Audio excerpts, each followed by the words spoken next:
We're gonna do a little gold panning. The Feather River in California. And there's good gold flakes here. Actually, I don't know what we're gonna do. We're gonna drag the detector along, wander along the railroad tracks river. So you're invited along with me on another quest for details.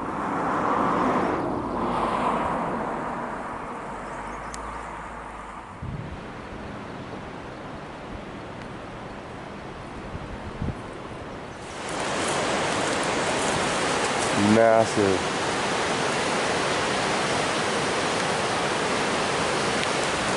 A lot of it is just these big cliffs. Look at this waterfall coming down from above. There's actually the highway up there. And you can see the huge rock supports that they built to hold up the scree, to hold up the highway.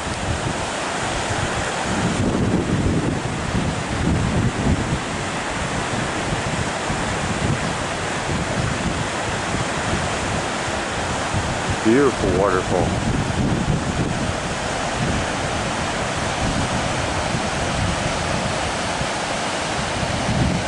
So you're talking very huge. This is just massively huge. Those boulders they fell off those cliffs, and those are oak trees. Boom. If you look at the hills here, they are forever scarred for our lifetimes. And that's where we're headed. This is where the gold fever hits you bad. It's been a while since I've been able to get out of the coastal range and over here into the actual, we're in gold country. And that's mica.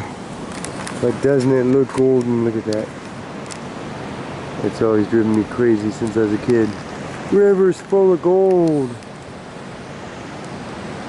See it down there? But every crack in this big old boulder thing here does have gold in it. We're in a really awesome spot, and this is a series of curves in the Feather River, which is loaded up. This is 49er territory. This is right where the gold rush centered on. These are the heartlands of all of the deposits on the west coast besides the Yukon and the desert areas, of course. But as far as the Sierra Nevadas and Central California, we're there. Untouched. Nobody's been here. The water raged through, came down. We have so many options. It's just an awesome, crazy place. We have about 3 hours. That's why I didn't bring the detector and I didn't bring the sluice. And honestly, a lot of the time, you can just have great success with your pan. And that's the level of where I'm at today with this. So we got killer spots. We're there. I'm gonna dig in. That's all there is to say. Okay, long hard winter, stuff bouncing around in my truck. Oils from all sorts of things, even plant oils getting all over there. You got plant oil in your pan, any sort of oil in your pan, even just the oil off your hands and stuff. It'll make your gold float away. It won't sink to the bottom, which is the whole premise we're using. So we're gonna scrub the heck out of it. You're not even gonna see how much I scrub this.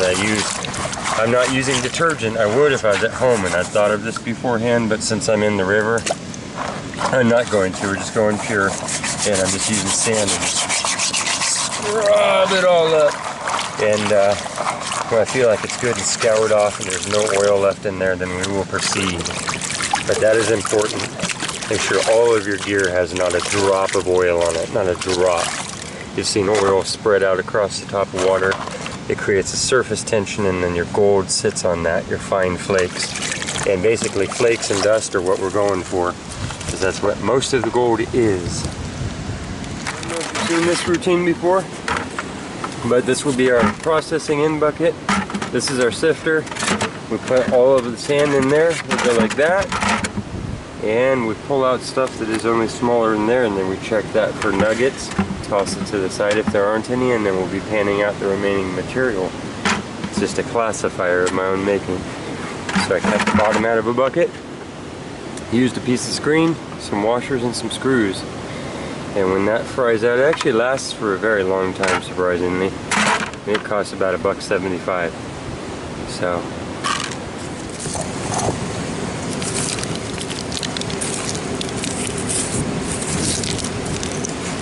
yeah.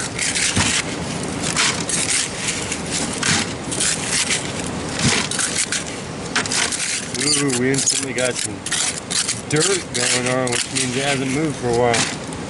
That's helpful.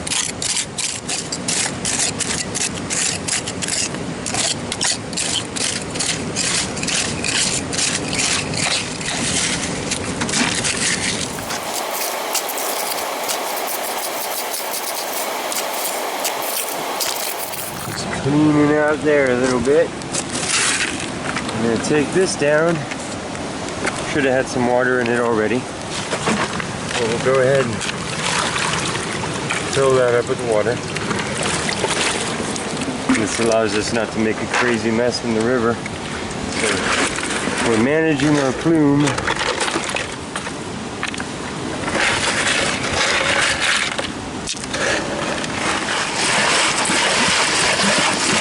Oh! Scrapped the camera, good. What we can do is use the Garrett carrot, go over a pile,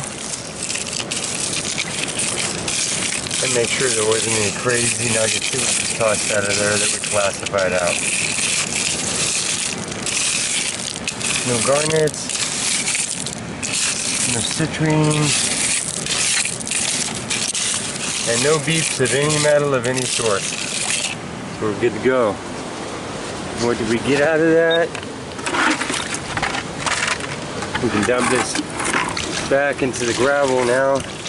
Gives it a chance to again filter out and not put much mud out into the river, so you're not sending a plume down, so that swimmers and people that are nearby that might be scared by the activity don't get the wrong idea. So it's a great way to stay looking good.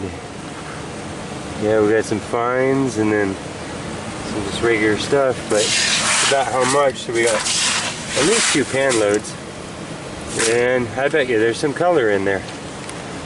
Let's go see.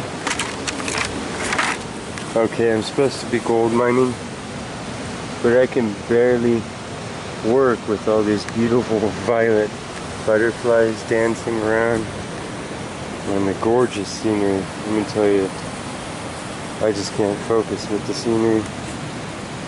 It's just the most beautiful things that you could see. Cliffs. Literally waterfalls raining down. I don't know if it's going to pick it up, but everything has a sparkle and a shine that's just... These are the secrets to gold mining,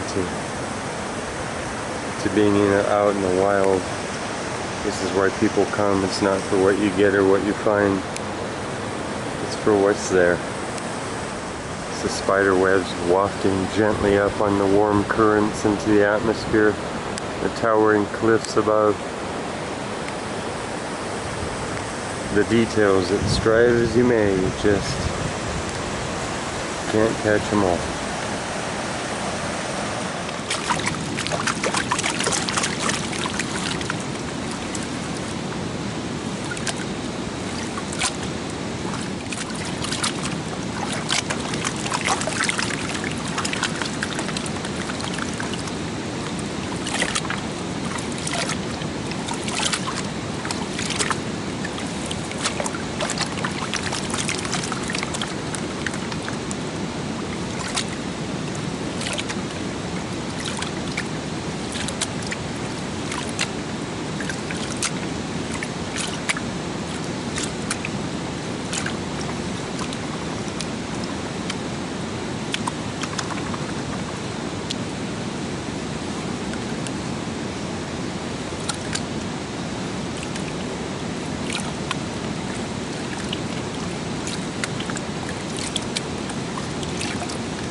Nut.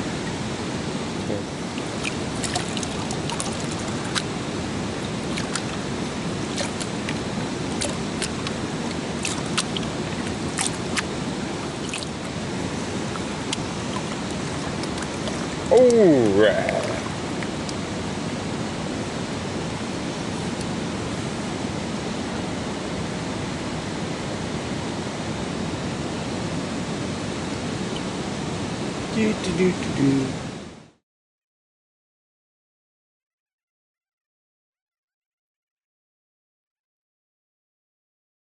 We have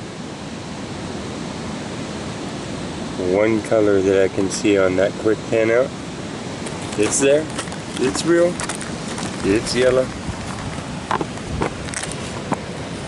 First pan. Oh, Nate, come on. It's okay. Everything else will wash away. And it's right. I'll get on the edge of the line here and pass it in and out. There it is. See our one little for sure speck. So, see everything else move around it. And there might be another one that I slopped it back. Well, that's honest to God gold mining. Look at all that black sand. We got one color out of it, off the surface, digging with little tools and panning. So, as usual, the spot is the treasure. The experience is what's golden. And I'm gonna keep going.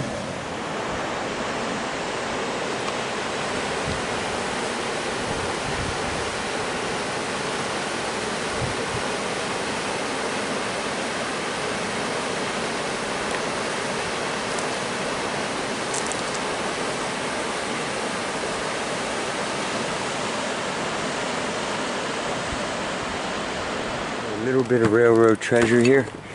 You can see these globs. These are actually pig iron, and that's where they've taken iron ore and melted it, and this is what drips out, and they chop it off. See where their big chomper, it's just been snipped off like in a Play-Doh factory. That's what that mark is, and then those get shipped on the railroads to steel factories, because this is raw iron and they need to mix it with coke and go through the process of making it through steel, and they don't want to have straight rock shipped to them. So this is from the factory that made the iron rock into iron globs for the steel factory. So we're going to go ahead and liberate one of these from the gravels, because I think that is a beautiful specimen. And as we are less of a producer of our own raw materials, especially on the West Coast these days, this is kind of a rare piece of a past. That's awesome. Beautiful specimen. I know some places there's a lot of pig iron, just don't see it out here very often.